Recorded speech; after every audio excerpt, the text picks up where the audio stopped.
Hey, well, what's up, everyone? Welcome back to The Collision. Daniel here to talk about the new film from Angel Studios, Sight. I have seen it, so let's talk about it.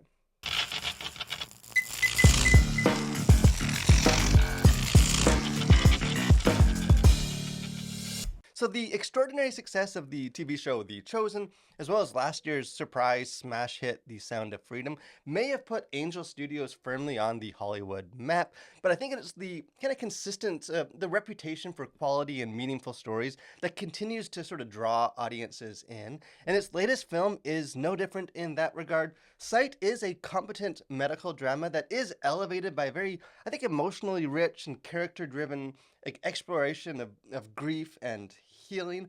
I like this film quite a bit. I don't think this film will wow audiences, with show-stopping visuals the way that Cabrini did, or else ignite viewers into action the way that Sound of Freedom did.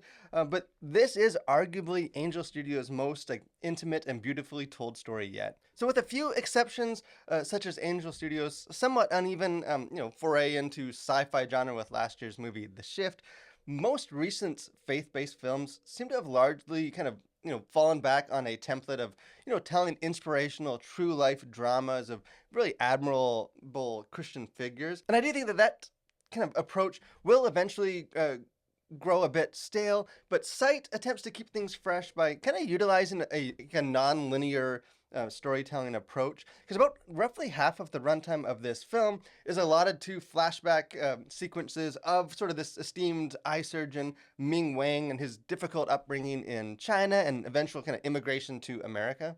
And although they are thematically and narratively intertwined, the two timelines almost operate as two parallel films where you have a contemporary medical drama and then you have a historical period piece. And carrying the present day timeline is actor Terry Chung, who I think is solid as the lead role as Ming, even if his performance I think does lack a little bit of magnetism. And he's joined by Greg Kiner, who I think, despite being featured very prominently in the marketing, as an Academy Award nominee, doesn't make all that much of an impression, just in a limited role. And kind of overall, I think, while not without several standout scenes, the present day material is, I think, less inspired and the weaker of those two timelines. I don't think it's bad by any means. It's just not always as gripping or cinematic.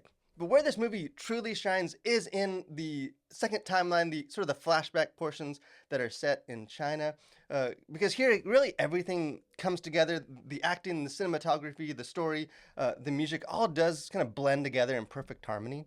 And I noted earlier that the visuals won't necessarily wow you the way that the visuals in a film like Cabrini did, but at least in these flashback sequences, this is still a great looking, beautifully shot film. This movie also benefits from some restrained pacing. I do think some viewers will find that the movie maybe is overly slow or void of thrilling action, but I think director Andrew Haidt does demonstrate what I think is a commendable willingness just to allow the story to breathe.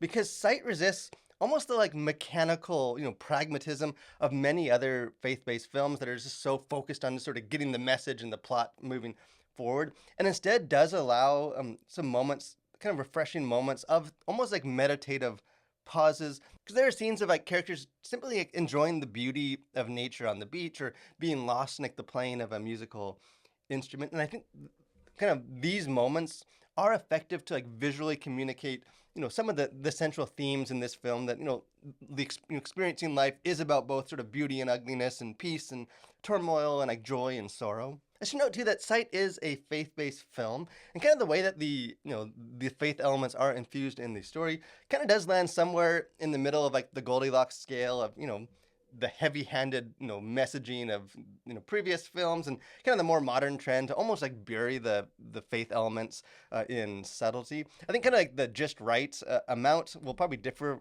depending on each viewer, but at least to me, I think that Sight does strike a good balance, because this movie doesn't shy away from faith.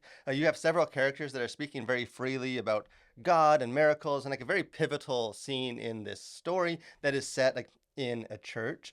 Kind of at the same time, the film doesn't offer a comprehensive, the ABCs of becoming a Christian, and instead focuses more on kind of how Wang overcomes his grief and kind of unshackles himself from the regrets in order so he can move forward. And the movie ultimately attributes sort of his healing to kind of God's activity in his life, although maybe not as like explicitly as some viewers might like. It's really not until an end credits message from like the real Ming Wang that he confirms that he indeed did find faith. As far as content to consider, things going on the surface of this film, really not a whole lot at all. As far as language, I kind of just one minor profanity, beginning with the letter D, as well as one character says crappy. As far as violence, the only thing here is there's a scene where a young girl has acid poured into her eyes in order to blind her, and we do hear her kind of screaming in agony, although the action itself kind of happens off screen. Sexuality, there's no sexuality here. The only other thing to note is that there are like a few brief glimpses to like a monitor in the surgery room like, when an eyeball is being operated on, and I'm typically quite squeamish towards those kind of visuals, but it is quite mild. As far as things going on beneath the surface of this kind of themes, really this whole movie is about kind of learning to see beyond the pain in our life. And it does probe the question of like, what does it really mean to see? Jesus made a very provocative statement about some of his audience, saying, "Though seeing, they do not see," implying that even people with healthy physical eyes can still fail to kind of see the true light, the truth of their circumstances. And I think sight is a simple but I think fitting title for this movie, because on the surface, obviously, this is a movie about a doctor seeking to cure physical blindness, but really beneath the surface, it's about kind of learning to see past our regrets and the pain in our life in order to embrace sort of God's goodness in the present, because really that is Ming's sort of character arc in this story. He's haunted all throughout by visions of like a childhood friend that he couldn't protect, or he failed to bring to America like he promised. And kind of like in the present day, despite being a very successful surgeon, he remains just broken inside, and kind of his inability to cure a young girl of her blindness really strikes like a raw nerve of sort of this festering guilt that he just can't help all the people around him.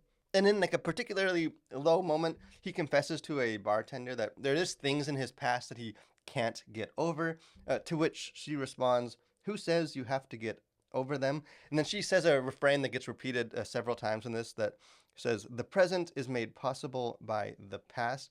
And really that's what this film is about. It's about honoring the past and not ignoring the pain or the experiences that we had, although choosing to live in the present. The idea that while the past is important, old pains shouldn't define us or prevent us from future blessings. And near the end of the film, kind of when speaking about like a blind young girl, a nun character says that she has moved beyond the tragedy of her past and embraces the present with happiness and joy and love. And that girl's like beautiful testimony does become the catalyst for Ming Wang to ultimately do the same.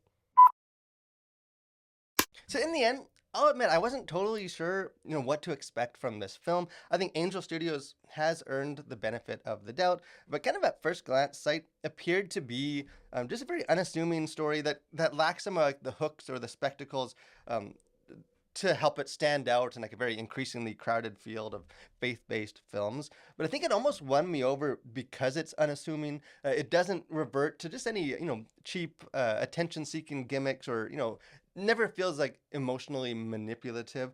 I think this is a movie that is greater than the sum of its parts. There's no kind of one element that really pops or stands out or, really blows you away, but all of them come together just to tell a very meaningful and I think, powerful story. So while this may not be the best faith-based film in recent years, I think it's probably the one that I've appreciated the most. But hey, I would love to hear what you guys think, so don't be shy. Jump into the comment section. Let's have a conversation about this. And if you haven't done so too, I encourage you guys, subscribe to the channel, become a Collider. Got lots of movie reviews, a podcast, interviews, just other fun stuff. Would love to have you be a part of that. But most of all, guys, thank you for watching. Stay safe and continue to collide with your world for Christ.